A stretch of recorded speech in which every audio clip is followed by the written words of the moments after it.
Selamat datang kembali di channel Haryani. Untuk video kali ini kita akan coba mempelajari bareng-bareng tentang perkembangan manajemen perkantoran dan layanan bisnis di era revolusi industri 4.0. Materi yang dipelajari yang pertama revolusi industri, kedua otomatisasi perkantoran, yang ketiga teknologi perkantoran, yang keempat konsep kantor modern, yang kelima konsep lingkungan kantor, yang keenam standar kerja perkantoran, yang ketujuh budaya kerja perkantoran ramah lingkungan, dan yang kedelapan eco-green. Masuk dalam pembahasan poin A, revolusi industri. Yang pertama, pengertian revolusi industri 4.0. Menurut Zimmerman, mendefinisikan era revolusi industri 4.0 dan selanjutnya akan melibatkan pekerjaan pada kemampuan sains, teknologi, teknik, dan matematika. Internet of Things, pembelajaran sepanjang hayat sebanyak 75%. Pengertian revolusi industri 4.0 menurut pendapat Profesor Dwi Korita Karnawati adalah dalam kurun waktu 5 tahun mendatang akan menyebabkan dampak di mana 35% jenis pekerjaan terhapus, 10 tahun mendatang akan terdapat 75% yang akan terhapus.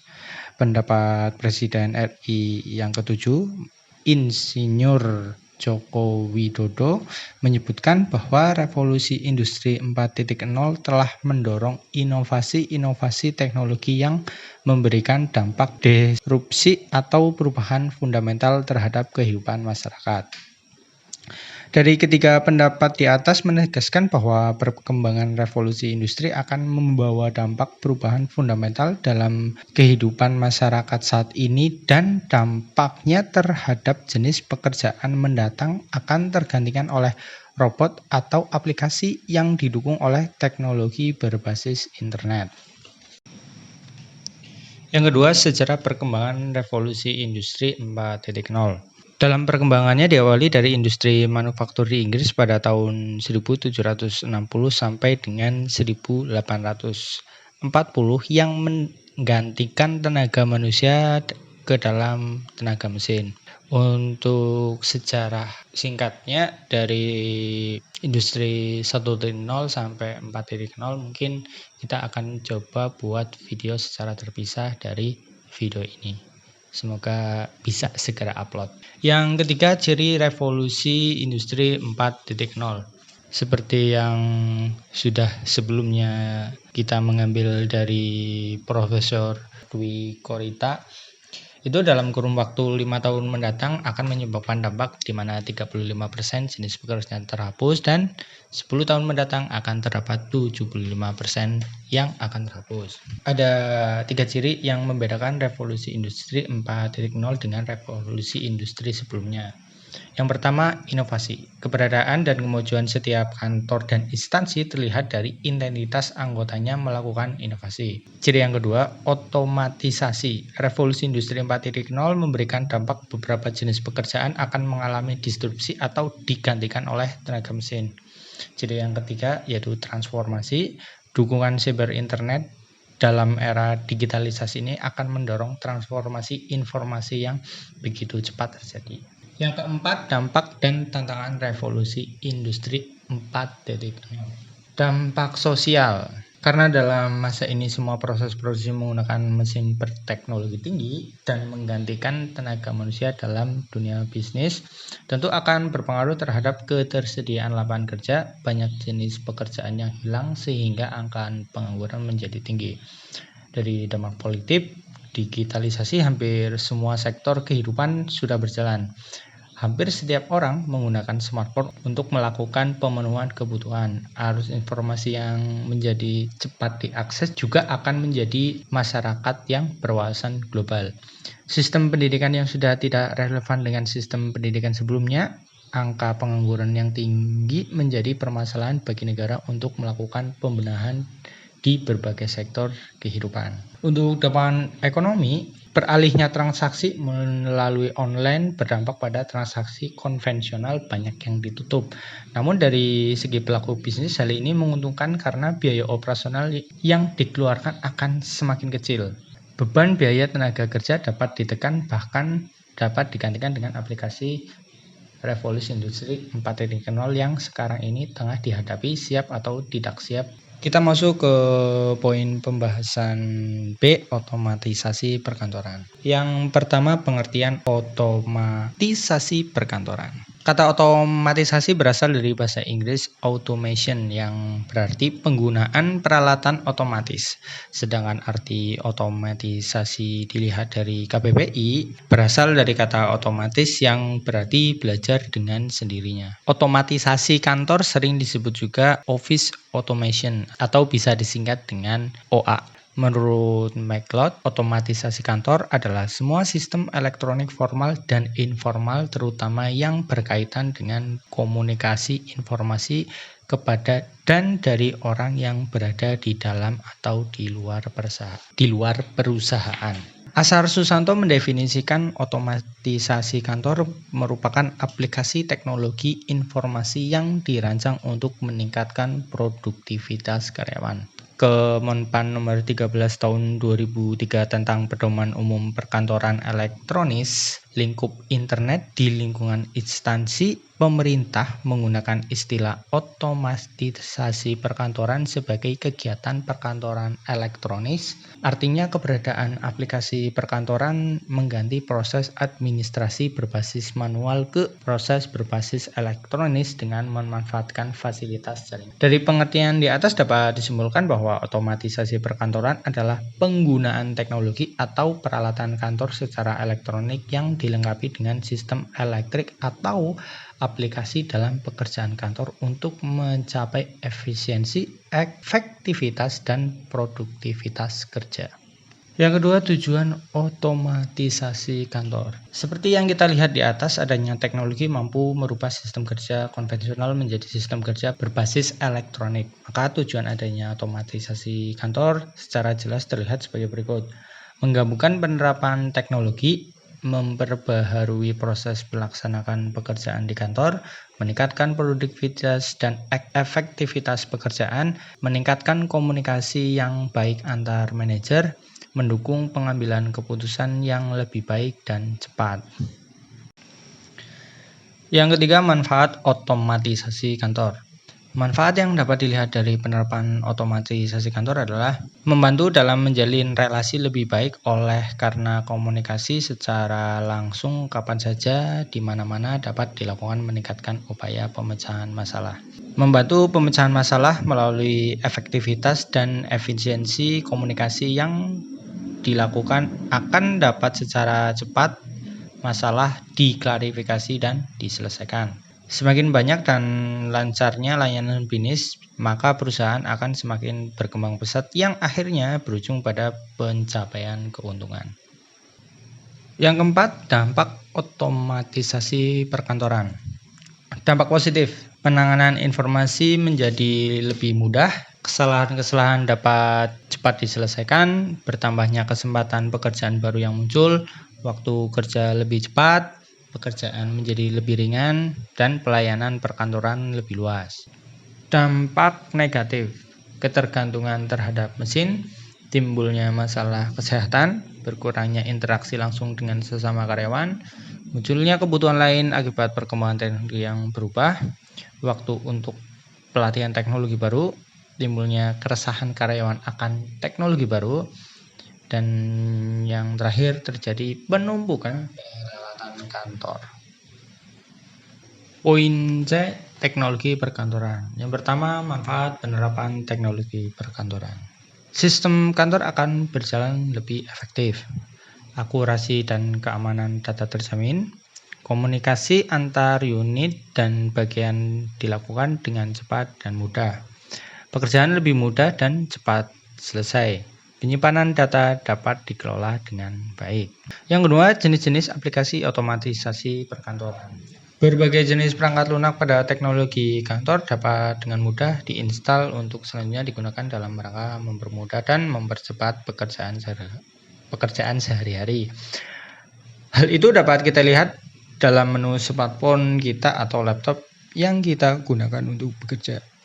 Ini beberapa contoh aplikasi beberapa jenis aplikasi otomatisasi perkantoran yang sering digunakan di lingkungan kerja.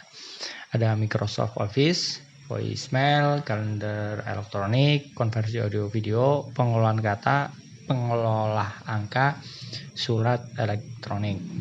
Sebenarnya masih banyak aplikasi-aplikasi yang lain, cuma disesuaikan saja dengan kebutuhan di perusahaan atau instansi tersebut. Tapi untuk yang sering digunakan itu seperti yang tadi kami sebutkan. Poin D, konsep kantor modern. Keberadaan kantor dalam era digitalisasi saat ini tetap masih dibutuhkan, bukan berarti fungsi kantor tersebut akan hilang. Setiap kegiatan atau layanan bisnis yang dilakukan akan tetap membutuhkan prosedur atau sistem baik. Untuk selanjutnya, sistem itu dikemas dalam bentuk otomatisasi maupun sudah dalam bentuk teknologi. Kantor tetap saja dibutuhkan. Tanpa kantor, kegiatan juga tidak akan terorganisir dengan baik dan efisien. Pentingnya kantor dalam masa ini tercermin dari beberapa alasan berikut. Yang pertama, kantor sebagai ujung tombak perusahaan dalam membantu mengenalkan atau mempromosikan jenis usaha atau layanan bisnis. Yang kedua, kantor juga memberi fasilitas penyimpanan dokumen dan laporan yang dibutuhkan untuk mengambil kebijakan manajemen. Yang ketiga, kantor membantu pemilik usaha dalam menjalankan fungsinya sebagai manajemen usaha. Dan yang keempat, peningkatan ukuran bisnis ke dalam bisnis online. Fungsi kantor yang diaplikasikan ke dalam kegiatan layanan. Yang pertama, merancang sistem dan prosedur kantor. Era digitalisasi memberikan peluang bagi fungsi kantor dalam merancang sistem dan prosedur yang akan digunakan dalam pelayanan kantor dan layanan bisnis. Yang kedua, mengendalikan formulir kantor. Formulir digunakan dalam sebuah layanan agar terbentuk kinerja yang lebih sistematis dan cepat dari sebuah sistem. Yang ketiga, mengendalikan karyawan kantor. Efisiensi kantor sangat tergantung oleh karyawan. Oleh karena itu, karyawan yang dibutuhkan benar-benar karyawan yang terpilih dan kompeten di bidangnya. Untuk itu, penting melakukan evaluasi terhadap kinerja karyawan setiap saat. Yang keempat, menjamin ketersediaan dan keamanan aset kantor. Munculnya kantor virtual memberikan peluang dalam melakukan pengadaan peralatan, perabot, dan fasilitas kantor. Karena kantor virtual dapat digunakan sewaktu-waktu sesuai kebutuhan, sebetulnya seperti apa kantor virtual itu sehingga dapat digunakan dengan hanya membayar sewa atau menyewa alamatnya saja. Dan yang kelima, melaksanakan hubungan masyarakat. Hubungan masyarakat merupakan hal penting dari fungsi kantor modern.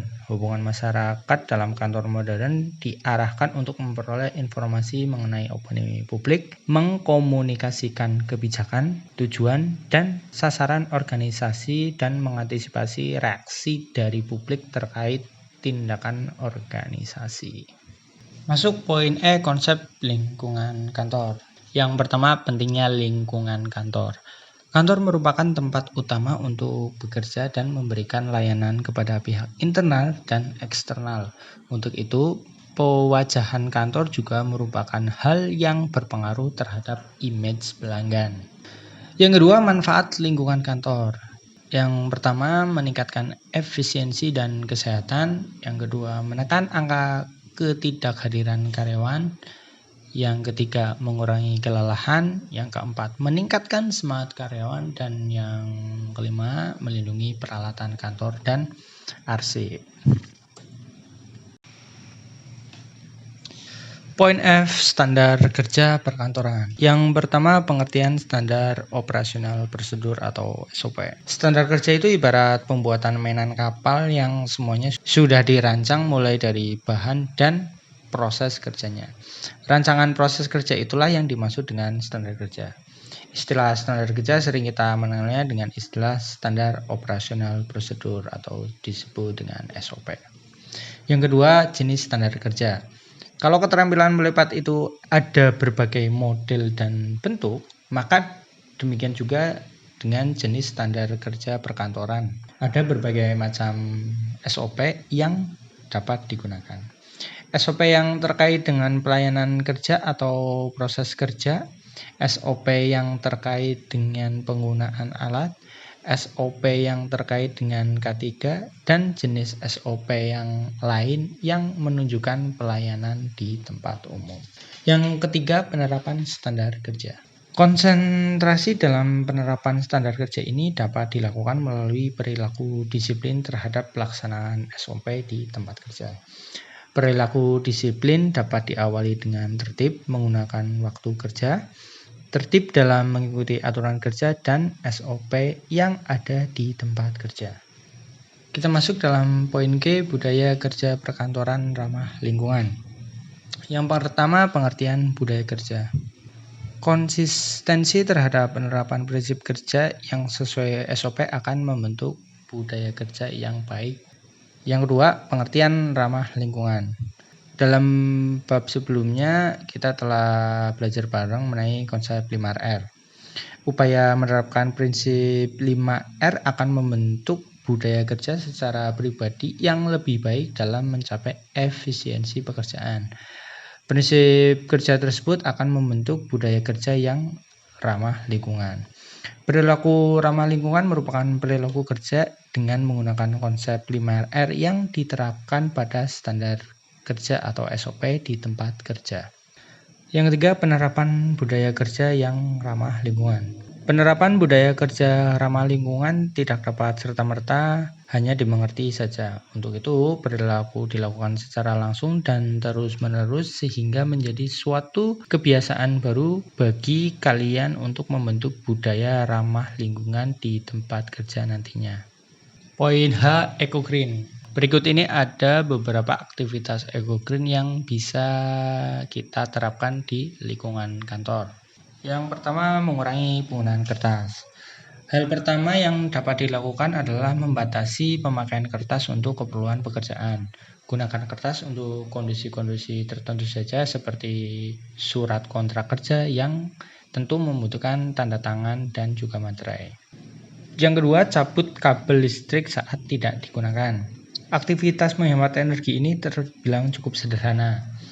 Setelah Anda selesai bekerja, jangan hanya mematikan perangkat komputer atau laptop Anda. Alangkah lebih baiknya Anda mencabut juga adapter dari stop kontak untuk memutus aliran listrik. Yang ketiga, membeli sesuatu dalam jumlah besar. Usahakan untuk membeli kebutuhan kantor dalam jumlah besar sekaligus. Selain bisa mendapatkan harga yang lebih terjangkau, sampah yang dihasilkan juga menjadi lebih sedikit. Yang keempat, menggunakan peralatan makan dan minum.